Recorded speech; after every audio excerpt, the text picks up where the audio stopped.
ओम शांति।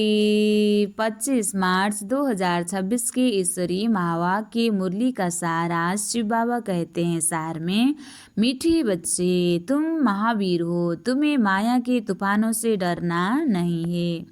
एक बाप के सिवाय और कोई की भी परवाह न कर पवित्र जरूर बनना है। मीठे बच्चे तुम महावीर हो, तुम्हें माया के तूफानों से डरना नहीं है। एक बाप के सिवाय और कोई भी परवाह न कर पवित्र जरूर बनना है। प्रश्न, बच्चों में कौन सी हिम्मत बनी रहे तो बहुत उच्च पद पा सकते हैं। उत्तर में शिव बाबा कहते हैं, श्रीमत पर चलकर पवित्र बनने की हिम्मत चाहिए। श्रीमत पर चलकर पवित्र बनने की भले कितने भी हंगामे हो, सितम सहन करना पड़े, लेकिन बाप ने जो पवित्र बनने की श्रेष्ठ मत दी है उस पर निरंतर चलते रहो तो बहुत ऊंच पद पा सकते हैं। किसी भी बात में डरना नहीं है, कुछ भी होता है नथिंग न्यू। गीत भोलेनाथ से निराला और कोई नहीं। अच्छा, मीठे मीठे सिखलदे बच्चों प्रति माता पिता बाप दादा का याद प्यार और गुड मॉर्निंग। रूहानी बाप की रूहानी बच्चों को नमस्ते। हम रूहानी बच्चों की भी रूहानी बाप दादा को दिल से याद प्यार और गुड मॉर्निंग। नमस्ते बाप दादा, नमस्ते नमस्ते नमस्ते। धारणा के लिए मुख्य सार। धारणा के लिए 1 नंबर, सदा बाप समान बनने की हिम्मत रखनी है।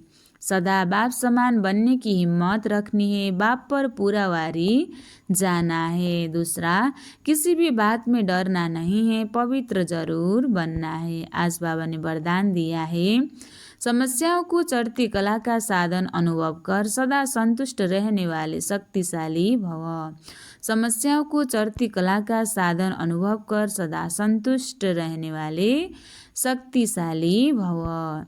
जो शक्तिशाली आत्माएं हैं वह समस्याओं को ऐसे पार कर लेती है जैसे कोई सीधा रास्ता सहज ही पार कर लेते हैं। समस्याएं उनके लिए चढ़ती कला का साधन बन जाती है। हर समस्या जानी पहचानी अनुभव होती है। वे कभी भी आश्चर्यवत नहीं होते बल्कि सदा संतुष्ट रहते हैं। मुख से कभी कारण शब्द नहीं निकलता, लेकिन उसी समय कारण को निवारण में बदल देते हैं। स्लोगन, स्वस्थिति में स्थित रहकर सर्व परिस्थितियों को पार करना ही श्रेष्ठता है।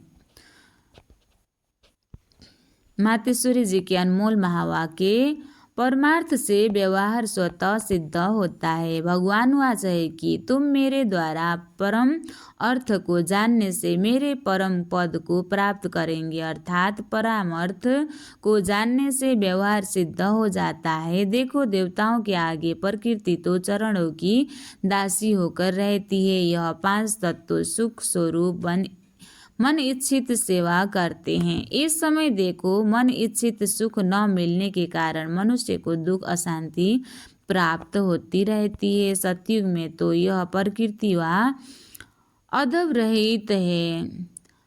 प्रकृति व अदब रहती है। देखो, देवताओं के जड़ चित्रों पर भी इतने हीरे जवाहरात लगाते हैं, तो जब चैतन्य में प्रत्यक्ष होंगे तो उस समय कितने वैभव होंगे। इस समय मनुष्य भूख मरते हैं और जड़ चित्रों पर करोड़ों रुपए खर्च कर रहे हैं, तो यह क्या फर्क है। जरूर उन्होंने ऐसे श्रेष्ठ कर्म किए हैं, तभी तो उन्हों के यादगार बने हुए हैं। उनका पूजन भी कितना होता है।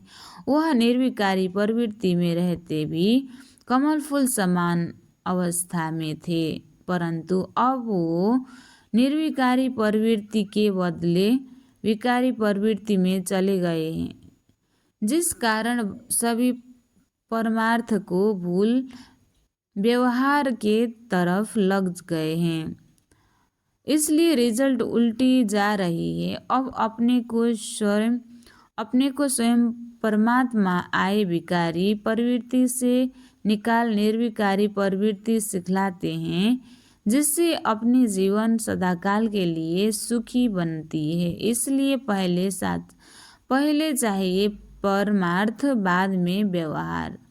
परमार्थ में रहने से व्यवहार ऑटोमेटिकली सिद्ध हो जाता है।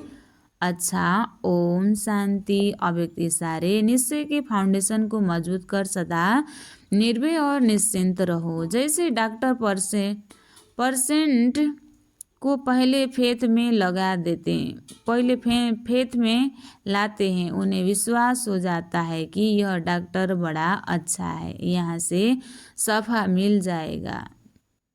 मिल जाएगी। वैसे डॉक्टर कितनी भी बढ़िया दवाई दे, लेकिन अगर फेथ नहीं है तो उस दवाई का असर नहीं होता है। ऐसे रूहानी डॉक्टरी में भी ऐसी शक्तिशाली स्टेज हो जाते हैं, सबका फेथ हो जाता है, हो जाए कि यहाँ पहुँचे हैं तो अवश्य कोई ना कोई प्राप्ति होगी ना, कोई ना कोई प्राप्ति होगी ही। अच्छा, ओम शांति।